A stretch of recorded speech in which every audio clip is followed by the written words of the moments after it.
మొత్తం చెప్పేసిండు. చెప్పేదానికి కూడా ఏం లేదు. ఫోటోలు దిగుడు ఒకటే మిగిలింది మనం అంతే. పేరు పేరున ఈరోజు తాండూరు నియోజకవర్గం నుండి మరి ఈరోజు సోదరుడు యువ నాయకుడు ఉత్సాహవంతుడు మరి ఎంతో అందరితో కూడా ఆత్మీయంగా కలిసిపోయే తమ్ముడు మా యువ నాయకుడు పైలట్ రోహిత్ రెడ్డి గారి నాయకత్వంలో 67 మంది సర్పంచులు గెలిచి మరి ఈరోజు ఈ ప్రతికూల వాతావరణంలో కాంగ్రెస్ వాళ్ళు ఎంత దౌర్జన్యం చేసినా ఎంత హడావుడి చేసినా అన్నీ తట్టుకొని ఇక్కడికి రావడమే కాకుండా వచ్చిన వాళ్ళు కూడా ఏ గ్రామానికి సంబంధించిన వాళ్ళు ఆ గ్రామానికి మరి ఒక బోర్డు కూడా పెట్టుకొని బ్రహ్మాండంగా చాలా డిసిప్లిన్డ్గా కూర్చున్నందుకు ముందుగా సర్పంచ్లకు ఉప సర్పంచ్లకు వార్డు సభ్యులకు వారిని గెలిపించిన మా సోదరులకు సోదరిమణులందరికీ పేరు పేరున నమస్కారాలు శుభాకాంక్షలు తెలియజేస్తా ఉన్నాను. వేదిక పైన ఉన్న పెద్దలు గౌరవనీయులు మాజీ మంత్రివర్యులు గౌరవ ఎమ్మెల్యే పెద్దలు అన్న తలసాని శ్రీనివాస్ యాదవ్ గారు, గౌరవ మాజీ మంత్రివర్యులు కరీంనగర్ ఎమ్మెల్యే అన్న గంగుల కమలాకర్ గారు, మాజీ మంత్రివర్యులు పెద్దలు శ్రీనివాస్ గౌడ్ గారు, వికారాబాద్ జిల్లా పార్టీ అధ్యక్షులు మాజీ శాసనసభ్యులు సోదరులు మెతుకో ఆనంద్ గారు, మాజీ శాసన మండలి సభ్యులు అన్న కర్ణె ప్రభాకర్ గారు, శ్రీశైల్ రెడ్డి గారు, అట్లాగే మరి ఈరోజు మండల ప్రెసిడెంట్లు మన తాండూర్ నియోజకవర్గానికి సంబంధించి బషీరాబాద్ మండల ప్రెసిడెంట్ గారు నర్సిరెడ్డి గారు, యాలాల్ మండల ప్రెసిడెంట్ గారు రవీందర్ రెడ్డి గారు, పెద్దేముల్ ఇప్పటిదాకా చాలా బాగా మాట్లాడిన సోదరుడు శ్రీనివాస్ గారు ఎడవాయన శ్రీనివాస్ గారు, తాండూర్ మండల పార్టీ అధ్యక్షుడు వీరేందర్ రెడ్డి గారు, కోట్పల్లి మండల పార్టీ అధ్యక్షులు మహేందర్ గారు, అట్లాగే వేదికపై ఆసీనులైన శకుంతల గారు, శివ గారు, రామ్లింగారెడ్డి గారు, రమేష్ గారు, ఉమాశంకర్ గారు, అశోక్ గౌతమ్ గారు, పేరు పేరున అందరికీ నమస్కారం, స్వాగతం. సర్పంచులు కొంతమంది భోజనం కూడా చేయలేదట, కాబట్టి ఎక్కువ టైం నేను తీసుకొని మీరు కొద్దిగా ఆలస్యంగా వచ్చినారు. రెండే విషయాలు నేను చెప్పేది. ఒకటి, మీకు మీ హక్కుల గురించి కూడా తెలవాలి.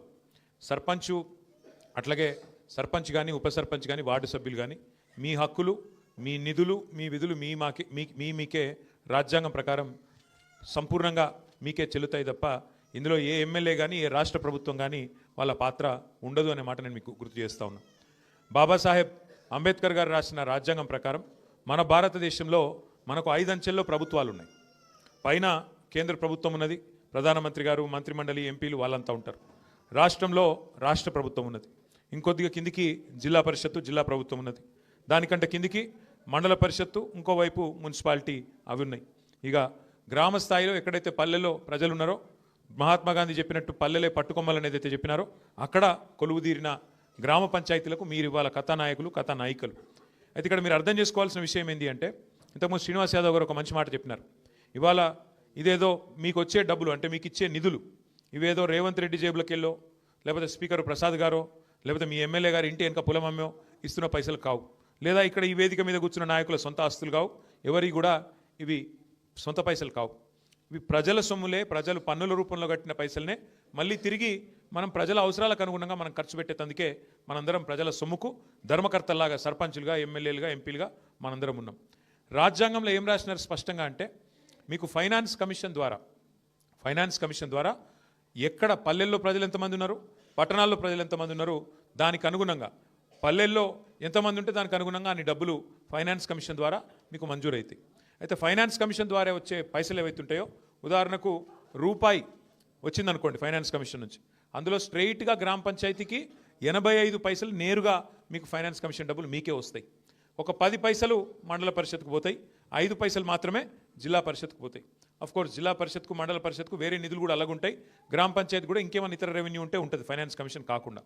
మన ప్రభుత్వం ఉన్నప్పుడు ఏం చేసేది మనం అంటే, కేసీఆర్ గారి ప్రభుత్వం ఉన్నప్పుడు పైకెళ్ళి రూపాయి వస్తే మనం కూడా ఒక రూపాయి తోడేసి మీకు పల్లె ప్రగతి అనే కార్యక్రమం కింద ప్రతి నెల ఉద్యోగులకు జీతం ఇచ్చినట్టు పల్లెలకు కూడా పల్లె ప్రగతి నిధులు మనం మంజూరు చేసేది. ఇందులో ఎవ్వరికి కూడా ఏలు పెట్టే అవకాశం లేదు, సీదా సర్పంచ్ గారి ఖాతాలో, గ్రామ పంచాయతీ ఖాతాలో ఆ పైసలు వస్తాయి. నిన్న మొన్న నేను చూసిన ఒక కాంగ్రెస్ ఎమ్మెల్యే మాట్లాడుతున్నాడు, నేను బీఆర్ఎస్ ఎమ్మెల్యేలకు, బీఆర్ఎస్ సర్పంచ్లకు ఇందిరమ్మ ఇల్లు అంటుండు. ఇందిరమ్మ ఇల్లు ఇచ్చేది ఆయన చేతిలో ఏం లేదు, ఇందిరమ్మ కమిటీ నోటి పెట్టిండ్రు, కానీ అల్టిమేట్గా గ్రామ పంచాయతీ తీర్మానం లేకుండా ఎవరికి కూడా ఇండ్లు రావు. మొత్తం బాసులు మీరే ఉంటారు, సంతకాలు పెట్టేది మీరే. నెంబర్ 1 యాద పెట్టుకోండి. గ్రామ పంచాయతీ కింద తీర్మానం చేసి ఫలానా వాడు కాంగ్రెస్ వాడు కాబట్టి ఇచ్చిండ్రు, ఇది కరెక్ట్ కాదు అంటే కొట్టుడు పోతుంది, చెల్లదు కూడా చెల్లదు. మీరే బాసులు, మీరే కథానాయకులు తప్ప వాళ్ళ చేతులు ఏముండదు.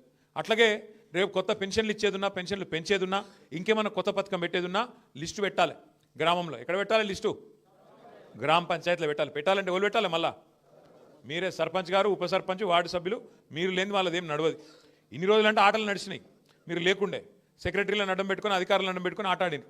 ఇప్పుడు నడవే. ఇంకా ఇప్పుడు మన వాళ్ళు 67 మంది గెలిచారు కాబట్టి మీరు ఎక్కడోళ్ళు అక్కడ ప్రజల కోసం గట్టిగా మాట్లాడతారు కాబట్టి తాండూరులో రేపటి నుంచి కథ మారుతుంది.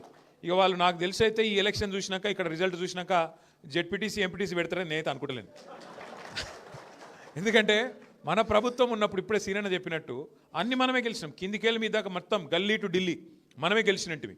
కానీ వీళ్ళ ప్రభుత్వం వచ్చినాక వీళ్ళకి నిజంగా ఎంత నిజాయితీ లేని మనుషులు అంటే, రేవంత్ రెడ్డి గారి ప్రెస్ మీట్ నేను కూడా చూసిన. మొదలు 5 నిమిషాలు ఏం చెప్పిండు, 66% వచ్చినాయి, ఇవన్నీ కూడా మా ముఖం చూసి చేసిండ్రు, మా పరిపాలనకు ప్రజలు ఇచ్చిన కితాబు అని మొదలు 5 నిమిషాలు చెప్పిండు. అటెన్కి ఎవరో విలేకరు అడిగిండు ఒక 5 నిమిషాల తర్వాత, సార్ మరి చక్కగా రాలేదు కదా ఏం సంగతి అంటే, అవన్నీ మాయి కావే, అవన్నీ కింద ఊళ్ళలో లోకల్ పరిస్థితులు బట్టి ఉంటాయి, మాకేముంటుంది అని మొత్తం మాట ప్లేట్ ఫిరాయించేసిండు ఒకటే ప్రెస్ మీట్లా. ముందు 5 నిమిషాలు ఒక తీరుగా, ఆఖరికి ఒక తీరుగా. అందుకే నేను ఎప్పుడు చెప్తుంటా, రేవంత్ రెడ్డి గారిలో 2 మనుషులు ఉంటారు, ఒకడు రాము ఇంకోడు రెమో. అపరిచితుడు అప్పుడే గ్లోబల్ సమిట్ అని డ్రామా చేస్తాడు, ఓ పెద్ద 5 లక్షల కోట్లు వచ్చినాయి 6 లక్షల కోట్లు వచ్చినాయి అంటాడు. మళ్ళీ అప్పుడే మనది బిచ్చ బతుకు, మనకి ఏడ పైసలు ఉన్నాయి, ఢిల్లీకి పోతే చెప్పులు ఎత్తుకపోతారు అంటున్నారు అని ఇంకో దిక్కు అట్లా మాట్లాడుతాడు. ఎవలేందో నిజం అర్థం కాదు మనకు. కానీ ఒకటి మాత్రం వాస్తవం, ఇవాళ ఇందాక పెద్దలు చెప్పింది అక్షర సత్యం. ఇవాళ కాంగ్రెస్ ఎమ్మెల్యేలు చెప్తారు, మీరు నేను చెప్పుడు కాదు. ఆయన పాపం మహబూబ్నగర్ ఎమ్మెల్యే ఉన్నాడు, మీ పక్కకే ఉంటాడు ఆయన చెప్పిండు శ్రీనివాసరెడ్డి ఏమన్నాడు నిజాయితీగా, మా కాంగ్రెస్ గవర్నమెంట్లో మా ఎమ్మెల్యేలకి పైసలు దిక్కులేవు, పేరెంటాలకు పోతున్నాం తప్ప మాకేం పని లేదు పాడలేదు, ఏం చేయాలి అని ఆయన చెప్తా ఉన్నాడు. ఇంకొక ఎమ్మెల్యే చెప్పి ఏం చేసిండు, ఆయన ఎల్లారెడ్డి నియోజకవర్గ ఎమ్మెల్యే, కాంగ్రెస్ ఎమ్మెల్యే, ఆయన ఇక రేవంత్ రెడ్డి పైసలు ఇస్తలేడని చెప్పి నిధుల అభివృద్ధి కోసం సీదా ప్రపంచ బ్యాంకుకు ఉత్తరం రాసేసిండు. ప్రపంచ బ్యాంకు నాకు 100 కోట్లు అప్పివా, మా ముఖ్యమంత్రి గారు ఇస్తలేడు అన్నాడు. కాబట్టి ఒకటి గుర్తుపెట్టుకోండి మీరు పక్క, కాంగ్రెస్ ఎక్కడ ఉంటుందో ప్రోగ్రెస్ అక్కడ ఉండదు. కాంగ్రెస్ ఉన్నంతకాలం ప్రోగ్రెస్ మర్చిపోవుడే. ఇంకో 2 ఏళ్ళు మనకు కష్టాలు తప్పై. కేసీఆర్ గారు ఉన్నప్పుడు గ్రామాలు ఎట్లుండే, ప్రతి ఊర్లో ఒక నర్సరీ, ప్రతి ఊళ్ళో మొక్కలు పెంచే కార్యక్రమం, ప్రతి ఊళ్ళో చెత్త తీసేందుకు ఒక ట్రాక్టర్, మొక్కలకు నీళ్లు పోసేందుకు ఒక ట్యాంకరు, ఆ చెత్త తీసి పారేసేందుకు ఒక దగ్గర వేసేందుకు డంపింగ్ యార్డ్. మనుషులు చచ్చిపోతే ఇదివరకు పొలాల కాడనో లేకపోతే వాక్ కాడనో చెరువు కాడనో దాన సంస్కారాలు చేసేది. కానీ కేసీఆర్ గారి ప్రభుత్వం వచ్చినాక వైకుంఠ ధామాలు ప్రతి ఊళ్ళో మనం కట్టుకున్నాం. అట్లే పిల్లలు ఆడుకునే తందుకు ప్రతి ఊళ్ళో క్రీడా ప్రాంగణాలు, పెద్ద మనుషులు వాకింగ్కి పోదలుచుకుంటే ప్రతి ఊళ్ళో పల్లె ప్రకృతి వనాలు. దేశంలో ఎక్కడ ఉన్నాయా ఇవన్నీ? ఎక్కడ భారతదేశంలోని 28 రాష్ట్రాల్లో ఏ రాష్ట్రంలో ఈ పరిస్థితి లేదు. ఇది మనది మనం ఇచ్చుకుంటున్న సర్టిఫికేట్ కాదు. కేంద్ర ప్రభుత్వం ప్రతి సంవత్సరం ఉత్తమ పంచాయతీలకు అవార్డులు ఇస్తుంది. ఏం చేసినారు తెలుసా కేంద్ర ప్రభుత్వం వాళ్ళు? ఒక సంవత్సరం 22-21 అనుకుంటా, 2021-22 మొత్తం భారతదేశంలో సంసద్ ఆదర్శ గ్రామీణ యోజన అనే కార్యక్రమం కింద 20 ఉత్తమ పంచాయతీలు ఎక్కడున్నాయి అని లెక్కదీస్తే 20కి 20 తెలంగాణలో ఉన్నాయని చెప్పి కేంద్ర ప్రభుత్వం ప్రకటించింది. ఓ గది కేసీఆర్ గారు చేసిన పని. అట్లాగే జనాభా పరంగా తీసుకుంటే మన రాష్ట్రం కేవలం 3%, భారతదేశం మొత్తం జనాభాతో పోలిస్తే 3% జనాభా తెలంగాణది. కానీ జాతీయ ఉత్తమ పంచాయతీ అవార్డులు పంచాయతీరాజ్ దినోత్సవం రోజు కేంద్ర ప్రభుత్వం ప్రకటిస్తే 3% జనాభా ఉన్న తెలంగాణ 30% అవార్డులు గెలుచుకున్న విషయాన్ని నేను మీకు గుర్తు చేస్తా ఉన్నా. ఇంత అద్భుతంగా కేసీఆర్ గారి ప్రభుత్వంలో పల్లెలు బాగా చేసుకున్నాం, పట్టణాలు బాగా చేసుకున్నాం, పని చేసుకుంటూ పోయినాం. సరే, తాండూరులో కేవలం 6,000 స్వల్ప తేడాతోనే మనం ఓడిపోయినాం, పెద్ద మెజారిటీ ఏం కాదు. కానీ సరే, ఓటమి ఒక ఓటుతో ఓడిపోయినట్టే, టాస్లో పోయినట్టే. ఇక మీకు తెలుసు సర్పంచ్లకు పార్లమెంట్ ఎలక్షన్ గెలుచుడు ఈజీ, కానీ పంచాయతీ ఎలక్షన్ గెలుచుడు కష్టం అబ్బా. ఇక్కడ మీకు ఎరికే ఒక్కొక్క ఓటుకు అంత విలువ ఉంటుంది. ఇక ఒక్కొక్క మనిషిని పట్టుకోవాలి, బతిమలాడాలి, దండం పెట్టాలి, అయ్యా అప్పానాలే. మీరు వాగ్దానాలు ఇచ్చింటారు, మీరు చాలా మాటలు చెప్పింటారు, నేను ఇది చేస్తా అది చేస్తా అని. కాబట్టి నాకు తెలుసు మీకు కష్టం. అందుకే మీకు ఇచ్చే మాట ఒకటే, ఈ 2 ఏళ్ళు కొంత కష్టం ఉంటుంది మనకు. ఎందుకంటే వీళ్ళ దగ్గర పైసలు లేవు, వాళ్ళు పైసలు ఉన్నాయని ఢిల్లీకి పంపట్లోనే బిజీగా ఉన్నారు వీళ్ళంతా. మొత్తం వీడికెళ్ళి మూటలు కట్టాలి, రాహుల్ గాంధీకి పంపాలి, ఆడనో ఇండో కుర్చీ కాపాడుకునేందుకు కింద మీద పడి కుర్చీ కాపాడుకోవాలి తప్ప వాళ్ళకు ప్రజలకు సేవ చేసే ఆలోచన వీళ్ళకు లేదు. చూడండి, మీరు ఆలోచన చేయండి. ఎందుకంటే ఈ 2 ఏళ్లలో ఎంతమందిని ఎన్ని రకాలుగా మోసం చేసినారో శ్రీనివాస్ యాదవ్ గారు వివరంగా చెప్పినారు. ఎస్సీలను మోసం చేసినారు, ఎస్టీలను మోసం, బీసీలను మోసం, రైతులను మోసం, మహిళలకు మోసం, యువతకు మోసం, విద్యార్థులకు మోసం. వీళ్ళ చేతిలో మోసపోని వాళ్ళు ఎవరు లేరు. ఏమైనా ఏం చేసినారు రాయి అంటే ఫ్రీ బస్ ఒకటి చెప్తారు. అది ఫ్రీ బస్ ఎట్లయితుందో నాకైతే ఇంతవరకు అర్థం కాలే, మీకు వాళ్ళకన్నా అర్థమైతే నాకు చెప్పురు జర.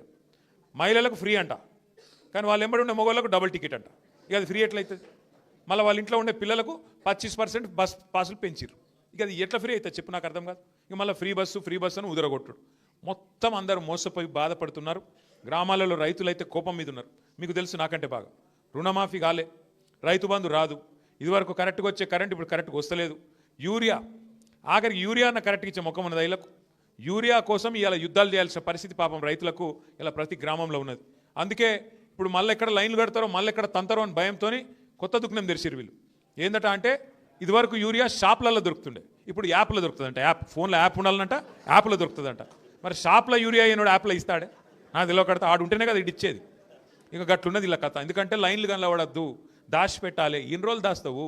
10 ఏళ్ళు మరి కేసీఆర్ ప్రభుత్వంలో ఎందుకు లైన్లు లేకుండే? ఎందుకంటే నడిపేటోనికి తెలివి ఉండాలా, నడిపేటోనికి రైతుల మీద గుండెల్లో ప్రేమ ఉండాలా. అది కేసీఆర్కు ఉండే, నీకు లేదు. ఇంకొక్క ముచ్చట చెప్పి నేను బంద్ చేస్తా. ఏమన్నా అడిగినావు అనుకో గట్టిగా, ఏమా ఎందుకు చేస్తలేరు మరి 100 రోజులు 6 గ్యారంటీలు అన్నారు కదా, ఏడవైనాయి స్వామి అంటే ఒకటే అబద్ధం చెప్పుడు నేర్చుకున్నారు. ఇక అప్పుల పాలైపోయింది రాష్ట్రం. అప్పులైపోయినాయి. అబద్ధం చెప్పినా అతికేటట్టు ఉండాలి. ఒక ఆయననేమో 6 లక్షల కోట్ల అప్పైంది అంటాడు, ఇంకొక ఆయన 7 లక్షల కోట్ల అప్పైంది అంటాడు, ఇంకొక ఆయన 8 లక్షల కోట్ల అప్పైంది అంటాడు. వాళ్ళకే శృతి లేదు. మరి కేంద్ర ప్రభుత్వం మొన్ననే ఒక ప్రకటన చేసింది పార్లమెంట్లో. ఒక బీజేపీ ఎంపీ గారు అడిగిండు తెలంగాణ ఆయన్ని, అసలు కేసీఆర్ గారు ప్రభుత్వం చేసిన అప్పు ఎంత అని అడిగాడు. అడిగితే కేంద్ర ప్రభుత్వం రిజర్వ్ బ్యాంక్ ఆఫ్ ఇండియా దగ్గర లెక్కలు తీసుకొని కాగ్ లెక్కలు తెప్పించుకొని మొత్తం చాన్బీన్ చేసి పార్లమెంట్లో ప్రకటించింది. ఏమని ప్రకటించింది? 2014 జూన్ 2 నాడు కేసీఆర్ గారు ముఖ్యమంత్రి అయిన నాడు రాష్ట్రం నెత్తి మీద ఉన్న అప్పు 72,000 కోట్లు.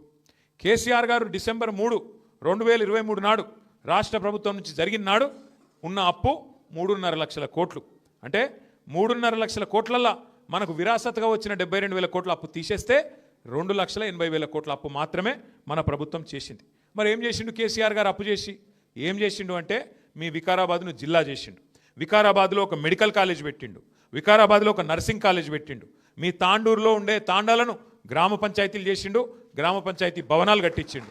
కేసీఆర్ గారు 1022 గురుకుల పాఠశాలలు పెట్టిండు. కేసీఆర్ గారు 73,000 కోట్ల రూపాయలు రైతు బంధు రూపంలో 70 లక్షల మంది రైతుల ఖాతాల్లో టింగుమని నాట్లేసే కాలం వచ్చిందంటే మీ అకౌంట్లలో డబ్బులు వేసిండు. కేసీఆర్ గారు 200 రూపాయల పెన్షన్ను 2,000 రూపాయలు చేసిండు. 15 లక్షల మంది ఆడపిల్లల పెళ్లిళ్ళు 1,00,000 రూపాయలు ఇచ్చి కళ్యాణ లక్ష్మి కింద షాదీ ముబారక్ కింద బ్రహ్మాండంగా ఆడపిల్లల పెళ్లిళ్ళు చేసిండు. 14 లక్షల మంది ఆడబిడ్డలు ప్రసూతి అయితే మగపిల్లగాడు పుడితే 12,000, ఆడపిల్ల పుడితే 13,000 రూపాయలు ఇచ్చి కేసీఆర్ కిట్ ఇచ్చి మేనమామ లెక్క వాళ్ళకి అండగా నిలబడ్డాడు. ఇట్లా చెప్పుకుంటూ పోతే 1-2 కాదు, ఊర్లలో మొత్తం ఎల్ఈడి లైట్లు పెట్టించిండు కేసీఆర్ గారు. ఊర్లలో 16,000 నర్సరీలు పెట్టించిండు. చెప్పుకుంటూ పోతే చాలా కార్యక్రమాలు, పల్లె ప్రగతి, పట్టణ ప్రగతి, మీ రోహిత్ రెడ్డి గారి నాయకత్వంలో మీకైతే ప్రత్యేకంగా జీవోలు ఇచ్చిండు కేసీఆర్ గారు. 1-2 కాదు, 100 కోట్ల రూపాయలు.